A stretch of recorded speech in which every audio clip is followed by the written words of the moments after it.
안녕하세요. 나합격 유기농업기능사의 꽃쌤입니다.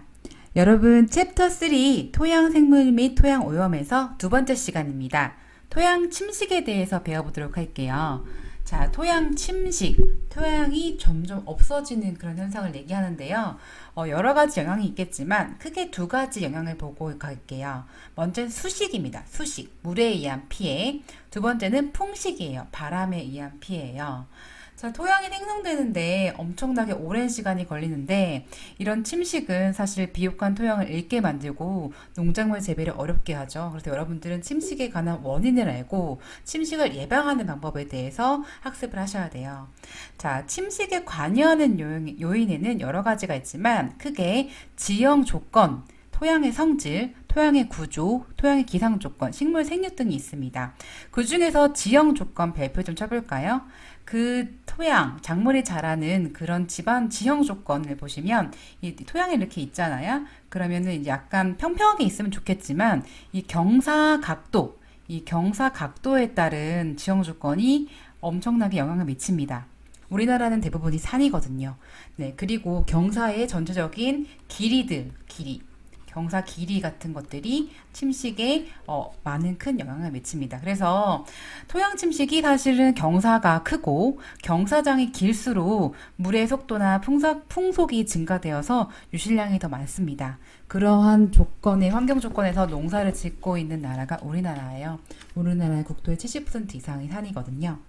네, 문제 같이 풀어볼게요. 토양 침식에 미치는 영향과 거리가 먼 것은, 그래서 보시면은 기상, 지형, 식물 생육, 지형 조건이 굉장히 큰 영향을 미친다고 했죠.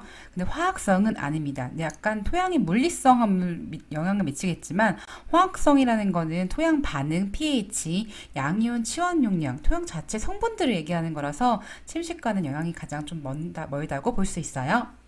네, 그러면 첫 번째 수식, 물에 의한 피해부터 보고 갈게요. 물. 자, 수식에 영향을 미치는 요인은 강우예요. 강우. 비가 내리는 거 얘기하죠. 그런데 강우 강도가 더 영향을 크게 미친다고 보시면 돼요. 전체적인 강우량보다는 단위 시간당 비가 얼마나 폭풍우처럼 내리는지 그 강도가 위험도가 더 토양을 이제 망가뜨리는 영향을 미칩니다. 그리고 토양 자체 성질. 그래서 투수력의 성질이라던가 분산성에 대한던가 그런 토양 자체 성질에 대해서 따라서 영향을 미치고요. 아까도 말씀드렸지만 지형의 경사도에 따라서 영향을 미치고 식생, 피복식물, 그 토양 자체, 토양에 자라나고 있는 표면 덮어주고 있는 피복식물이 있다면 조금 더 안정적이겠죠. 네. 그래서 수식에 영향을 미치는 요인에는 강우, 특히 강우 강도, 토양, 성질, 그 다음에 지형, 그 다음에 식생을 얘기합니다. 토양 성질에는 이제 우리가 물리성, 화학성이 있지만 물리성을 얘기하는 거예요. 그래서 입자, 알갱이죠? 알갱이 크기, 유기물 함량, 토심 이런 것들을 볼 수가 있습니다. 네, 수식의 구체적인 종류를 보고 갈게요. 자, 많은 종류가 있고 좀 헷갈릴 수 있지만 핵심 키워드를 조금 보고 갈게요.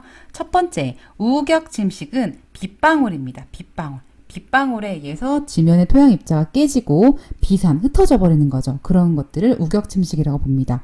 가속 침식은 잘못된 토지 이용 결과 비바람 등으로 인해서 이제 가속적으로, 이 가속적이라는 게 키포인트고요. 자, 면상 침식은 전면에 걸쳐서 표토를 이동시키는 걸 얘기합니다. 여기 그림 보시면은 전체적인 면적이 이동되는 그런 침식의 피해를 얘기하고요. 그 다음에 이제 표면 침식이라는 거는 분산된 미세 입자 토양이 투수력이 불량해서 일어나는 것들이 표면 침식이고 지표면을 흐르면서 침식하는 게 표면 침식입니다.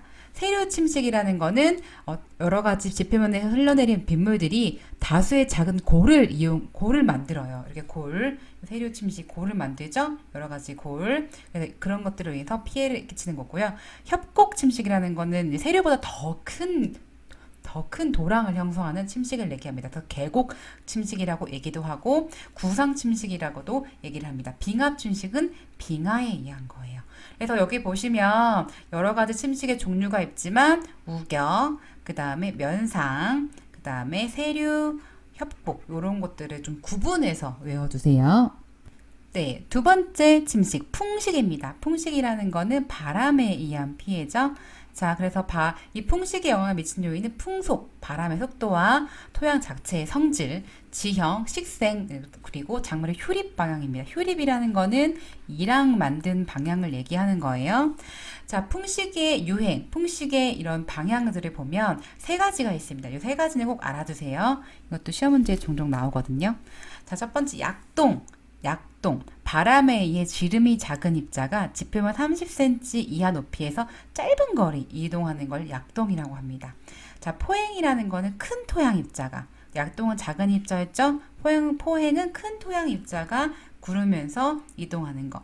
부유라는 거는 모래 이하의 입자가 공중에 떠서 토양 표면과 평행하게 이동하는 거를 얘기합니다. 전체 이동량의 15% 정도 됩니다. 그래서 약동, 포행, 부유 구분해서 알아두세요. 그래서 수식과 침식의 피해에 대해서 어떻게 대처할 것인가 아셔야 되는데, 자, 먼저 첫 번째 등고성 경작입니다. 이랑의 방향을 비탈 방향을 직각이 되도록 경작하는 방법이에요. 이랑 방향과 비탈의 방향이 직각되도록. 등고성 경작에 대한 예를 볼게요. 우리나라에서는 이제 보성 녹차밭이 종종 있는데, 잘 보시면 여기에 이제 전체의 비탈 방향이 높은 데서 낮은 데로 있잖아요. 이렇게 내려가잖아요. 비탈 방향이. 근데 이랑의 방향은 이렇게 넓게 가로축으로 돼 있죠. 그러니까 가로 세로 십자가에 직각하게 되도록 경작하는 방법이 등고성 경작입니다. 그래서 등고선은 이랑 방향과 비탈 방향이 직각이 된다라는 점 구분하세요.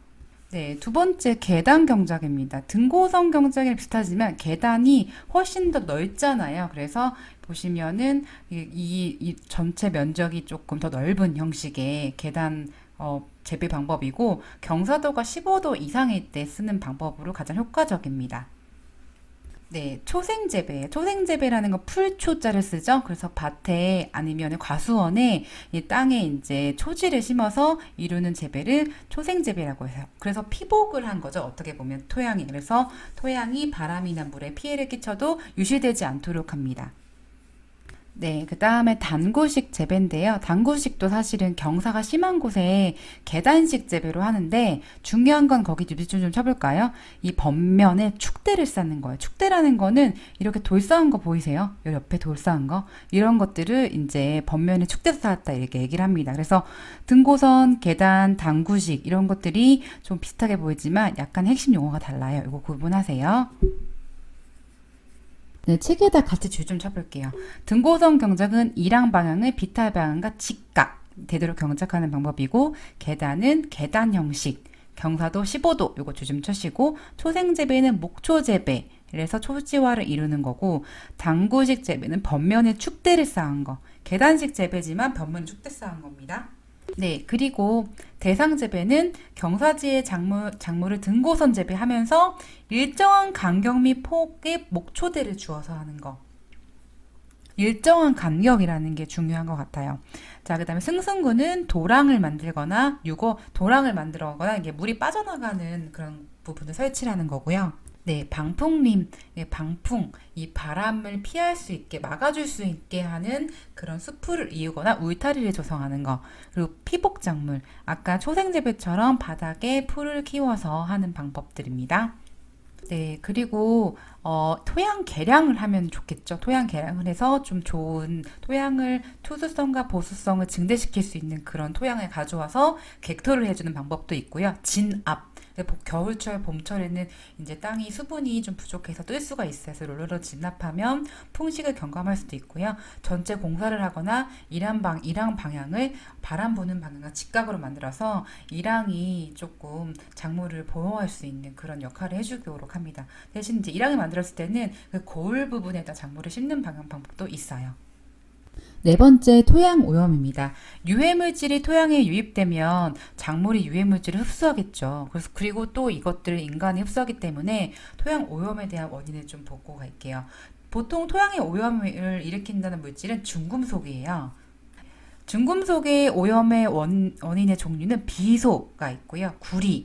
구리가 있고, 그 다음에 수은과 카드뮴이 있습니다. 그 중에서 수은 별표, 카드뮴 별표 좀 쳐볼까요? 수은은 미나마타병을 일으키고요. 카드뮴은 이타이타병을 일으킵니다.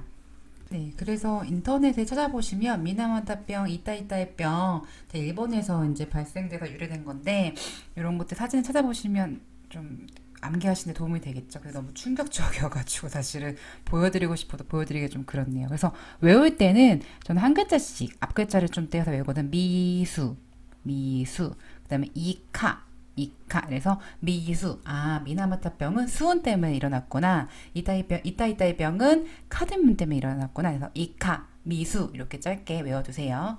자, 중금속 피해 대책은 여러 가지가 있겠지만 첫 번째, 중금속이 있어도 작물이 이용할 수 없도록 불용화 상태를 만드는 게 중요한 것 같아요. 그래서 담수 재배, 물을 담아서 재배하는 방법, 그리고 환원 물질을 사용하는데 석회질, 인산질 비료가 약간 중금속이 이용할 수 없게끔 불용화를 만드는 역할을 합니다. 그리고 제올라이트라는 광물이 있어요. 이거를 뿌리면서 토양을 개량해주는 역할을 하고요.